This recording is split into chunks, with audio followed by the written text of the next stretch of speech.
পটলের এই রেসিপি যদি বাসায় রান্না করেন তাহলে দেখবেন যে অনেকগুলো ভাত অনায়াসে খেয়ে নিতে পারবেন। হ্যালো এভরিওয়ান, আসসালামু আলাইকুম, welcome back to my channel tasty cooking by Akhi. আজ আবারও নতুন একটা রেসিপি নিয়ে হাজির হয়েছি। এই রেসিপিটা খুবই ভালো লাগবে, গরম গরম ভাতের সাথে খেতে অসাধারণ হয়। প্রথমে চুলায় একটা প্যান বসিয়ে দিয়েছি আর এখানে আমি দিয়ে দিচ্ছি তেল। আমি এখানে প্রায় 1/4 কাপেরও বেশি সয়াবিন তেল দিয়ে দিয়েছি। তেলটা গরম হয়ে আসলে এখানে আমি দিয়ে দিচ্ছি আদা, রসুন, পেঁয়াজ, কাঁচামরিচ আর দিয়ে দিচ্ছি 30 থেকে 35টার মতো কাঁচা বাদাম। আপনারা চাইলে এখানে কাঠবাদামও দিতে পারেন বা যে কোনো বাদামও কিন্তু দিতে পারেন। তারপর এগুলোকে আমি প্রথমে 3 থেকে 4 মিনিটের মতো ভেজে নিব। আর ভেজে যখন দেখব কিছুটা নরম হয়ে গিয়েছে তখন আমরা এগুলাকে উঠিয়ে নিব। উঠিয়ে নেওয়ার আগে এখানে আমরা দিয়ে দিব টমেটো। আর এখানে টমেটোটা কিন্তু ভেজেও দিতে পারেন, আবার টমেটোটা কিন্তু কাঁচাও দিতে পারেন। টমেটোটা দেওয়ার পর আমি 1 থেকে 1.5 মিনিটের মতো ভেজে নেব। এভাবে নেড়ে ছেড়ে ভেজে নেব। আর এইগুলাকে একেবারে কিন্তু লাল লাল করে ভাজার দরকার নেই। যখন দেখবেন যে 2 থেকে 3 মিনিটের মতো ভেজে নিলেই হয়ে যাবে। এই যে দেখেন আমার এগুলা কিন্তু ভাজা হয়ে গিয়েছে। এখন আমি এই ছাঁকনির সাহায্যে এই সবগুলাকে কিন্তু উঠিয়ে নিব। এইভাবে তেলটাকে ছেঁকে তারপর আমি উঠিয়ে দেন সাইডে রেখে দিয়েছি। এই যে দেখেন সাইডে রেখে দিয়ে তারপর এখানে আমি একটা ব্লেন্ডার জার নিয়ে নিয়েছি। এই জারটা দিয়ে কিন্তু সবগুলাকে ব্লেন্ড করে নিব। তারপর এখানে আমি 2টা আলু নিয়ে নিয়েছি। আলুটাকে প্রথমে ভেজে নেব। এখানে দিয়ে দিচ্ছি সামান্য একটু হলুদের গুঁড়া আর দিয়েছি সামান্য একটু লবণ। হলুদ আর লবণটা দেওয়ার পর আমি এখন এই আলুগুলাকে লাল লাল করে 3 থেকে 4 মিনিটের মতো ভেজে নেব। আর আলুগুলাকে কিন্তু লাল লাল করেই ভেজে নিতে হবে। এইভাবে 2 থেকে 3 মিনিট পর আমি আবারও নেড়ে ছেড়ে দিচ্ছি। আর এই পর্যায়ে কিন্তু আমার আলুটা অনেকটাই ভাজা হয়ে গিয়েছে। তারপর এখানে আমরা দিয়ে দিব পটলটাকে আমি এভাবে প্রথমে ছুরির সাহায্যে উপরের ছালটাকে ছিলে তারপর আমি এভাবে কেটে নিয়েছি। মাঝখান দিয়ে একটু ফেলে ফেলে দিয়ে দিয়েছি যেন দেখতে খুবই সুন্দর লাগে। তারপর এখানে আমি দিয়ে দিচ্ছি সামান্য একটু হলুদ। আর এখানে লবণ দেই নাই, কারণ আগের যে লবণটা দিয়েছিলাম ওইটাই রয়ে গিয়েছে।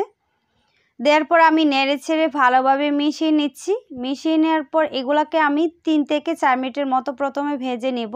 এই যে দেখেন 3 থেকে 4 মিনিট পর আবারও আমি ফিরে আসলাম, কারণ এটাকে ভালোভাবে ভেজে নিতে হবে লাল লাল করে।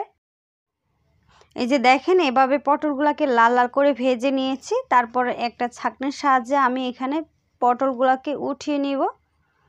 পটলগুলোকে তেলটা ঝরিয়ে উঠিয়ে নিয়ে দেন সাইডে রেখে দিব। এই যে দেখেন পটলগুলো কিন্তু উঠানো হয়ে গিয়েছে। পটল আর আলু উঠে সাইডে রেখে তারপর এই তেলের মধ্যে আমি এখানে দিয়ে দিচ্ছি কিছু গরম মশলা, 4টা এলাচ, 3টা দারুচিনি।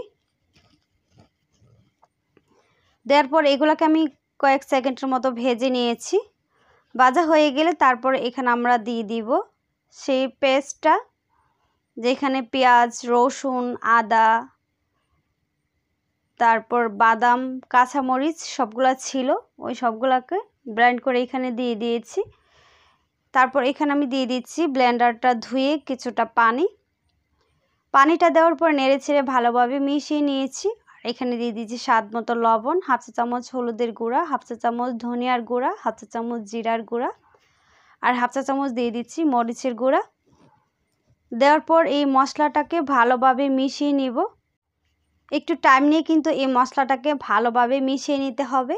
এভাবে মিশানো হয়ে গেলে তারপর আমি ঢাকনা দিয়ে ঢেকে মশলাটাকে খুবই ভালোভাবে কষিয়ে নিব। এই মশলাটাকে আমি 5 থেকে 7 মিনিটের মতো খুবই ভালোভাবে কষিয়ে নিয়েছি। যখন দেখবেন যে এভাবে তেলটা উপরে ভেসে উঠেছে তার মানে বুঝবেন আপনার মশলাটা খুবই ভালোভাবে কষানো হয়ে গিয়েছে। আর এই পর্যায়ে কিন্তু মশলাটাকে ভালোভাবেই কষিয়ে নিতে হবে। তারপর আমি নেড়ে ছেড়ে ভালোভাবে মিশিয়ে নিয়েছি। দেন এখন দিয়ে দিচ্ছি সে ভেজে রাখা আলু আর পটলটা দেওয়ার পর আবারও আমি নেড়ে ছেড়ে ভালোভাবে পটলের সাথে মিশিয়ে নিব। মিশিয়ে নেওয়া হয়ে গেলে তারপর আমি আবারও ঢাকনা দিয়ে ঢেকে আলু আর পটলটাকে 2 থেকে 3 মিনিটের মতো কষিয়ে নিব। এটা যখন 2 থেকে 3 মিনিট হয়ে যাবে তখন আমি ঢাকনাটাকে উঠিয়ে নিচ্ছি। এই যে দেখেন এর তেলটা কিন্তু উপরে ভেসে উঠেছে, তার মানে আমাদের এগুলা খুবই ভালোভাবে কষানো হয়ে গিয়েছে। আবারও নেড়েচেড়ে দিচ্ছি, আর এইভাবে নেড়েচেড়ে রান্না করবেন যেন নিচ দিয়ে লেগে না যায়। তারপর এখানে আমি দিয়ে দিব পানি। যেহেতু আমরা এটা একেবারে শুকনো রাখবো, তাই এইটাকে কিন্তু অল্প পানি দিতে হবে, বেশি পানি দেওয়া যাবে না। পানি দেওয়ার পর আমি ভালোভাবে মিশিয়ে নিয়েছি। মিশিয়ে নেওয়া হয়ে গেলে তারপর ঢাকনা দিয়ে ঢেকে রান্না করব 2 থেকে 3 মিনিটের মতো। 2 থেকে 3 মিনিট পর ঢাকনাটাকে উঠিয়ে তারপর আমি খুলে নিচ্ছি। এই যে দেখেন 2 থেকে 3 মিনিট পর কিন্তু আমাদের রান্না প্রায় অর্ধেকের বেশি শেষ।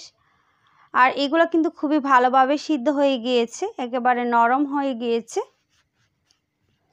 তারপর এখানে আমরা দিয়ে দিব ধনিয়া পাতা কুচি। এখানে ধনিয়া পাতাটা দেওয়ার পর আবারও নেড়েচেড়ে ভালোভাবে মিশিয়ে নিচ্ছি। এভাবে ভালোভাবে মিশিয়ে নেওয়া হয়ে গেলে তারপর আমি ঢাকনা দিয়ে ঢেকে রান্না করব আর 2 মিনিটের মতো। 2 মিনিট পর ঢাকনাটাকে উঠিয়ে নিচ্ছি। এখন কিন্তু চুলাটা অফ করে দিয়েছি। দেখেন কতটা লোভনীয় হয়েছে না দেখতে, আর খেতে কিন্তু অসম্ভব মজার। গরম গরম ভাতের সাথে যদি এরকম একটা পটলের তরকারি হয় তাহলে দেখবেন আর কিছুই লাগবে না। আর এই রান্নাটা খুবই সহজ এবং খেতে দুর্দান্ত মজার হয় গরম গরম ভাতের সাথে। আশা করছি এই রেসিপিটাও আপনাদের কাছে খুবই ভালো লেগেছে। ভিডিও ভালো লাগলে লাইক কমেন্ট শেয়ার করতে ভুলবেন না। ফ্রেন্ডস অ্যান্ড ফ্যামিলির সাথেও কিন্তু শেয়ার করতে পারবেন। সবাই ভালো থাকবেন, সুস্থ থাকবেন। আল্লাহ হাফেজ।